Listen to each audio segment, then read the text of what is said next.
I just rewatched Kung Fu Panda yesterday, and I'm going to tell you exactly what this movie is. This is not a kids' movie. It is not a comedy. It is not entertainment. This movie is fat propaganda. It is body positivity brainwashing dressed up as a family movie. A full-blown message to kids that discipline, hard work, training, and effort doesn't matter. That you can sit in a noodle shop, stuff dumplings into your face, and somehow be chosen as the greatest warrior on the planet.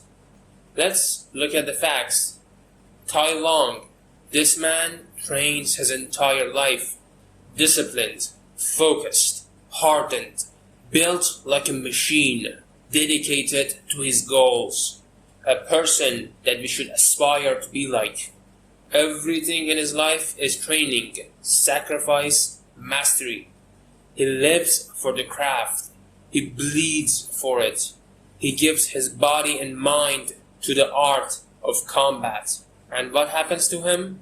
He is discarded to the side so that the story can hand his title to a fat panda who works in his father's noodle shop and has the fitness routine of a couch cushion. Po, the so-called hero, a soup-eating, dumpling-inhaling panda who can't even do one decent push-up. A panda who falls into the arena by accident. And because the plot says so, suddenly he's the dragon warrior. Suddenly, every lesson about discipline disappears. This is not destiny. It was propaganda. This is a manufactured message that says, don't bother training, don't bother improving. Just eat, sit, and you'll be rewarded. Now watch the training methods. This isn't a normal training montage. It isn't like Rocky or any Bruce Lee movies. It is a cooking show. Master Shifu doesn't train Po so that he becomes stronger. He trains Po by feeding him. The tool of training here is dumplings. Po's progress is calories. Po's strength is a buffet. This is not martial arts. This is advertising disguised as character development. Look at the Furious Five. Tigress, monkey, viper, crane, and mantis. They have built their lives on discipline, dedication, years of training. They are the embodiment of hard work. And what does the movie do? It sidelines them. It humiliates them. It lets their effort mean nothing. Why? Because the message must be preserved. The fat panda wins. Tai Lung is the real hero of this story. A warrior from birth, a life of sacrifice, a body and mind tempered by discipline. He deserves the scroll, he deserves the honor. But no, the studio decides beauty is a panda's belly and heroism is a finger wiggle. The so-called Wuxi finger hold is a joke. Decades of training destroyed by a single plot device. Wiggle the finger, win the fight. Imagine telling kids, forget practice, forget sweat. Just wiggle your finger and you are the champion. You want proof this is a propaganda movie? Look at when Po beats Tai Lung. Po didn't win because he earned it. Po won because the movie changed the rules of reality.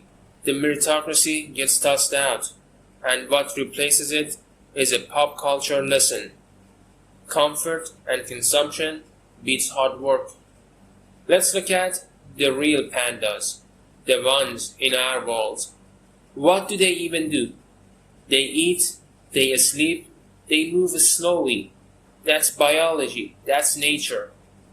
But DreamWorks takes that natural behavior and turns it into an aspirational model.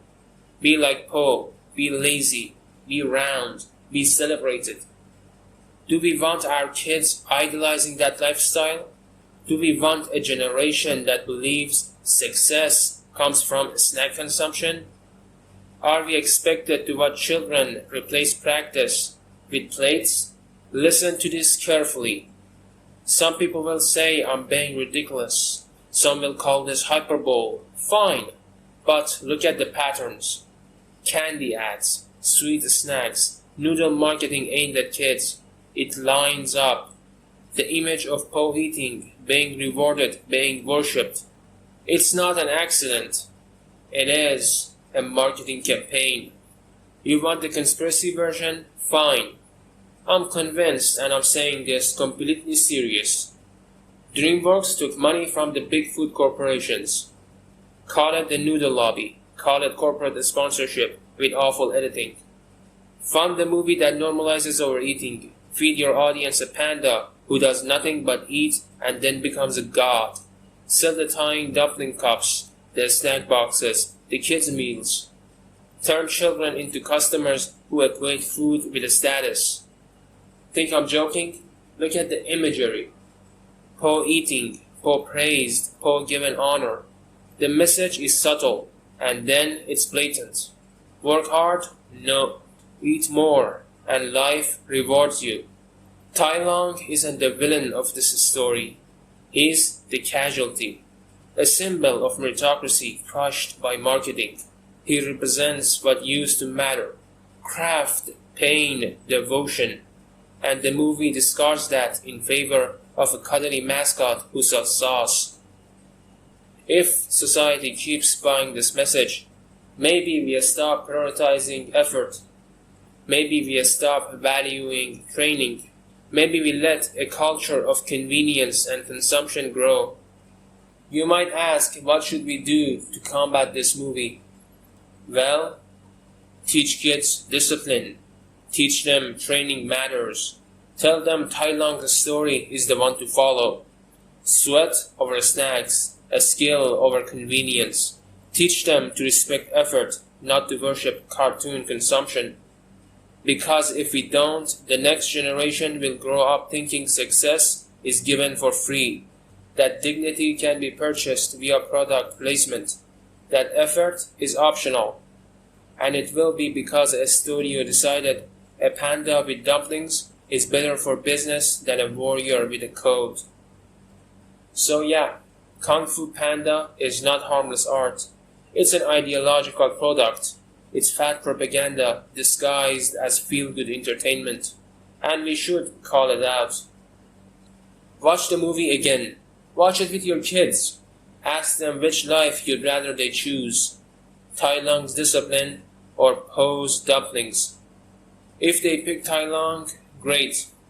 If they pick Po, then maybe we have work to do. Thank you for watching. Slay Queens!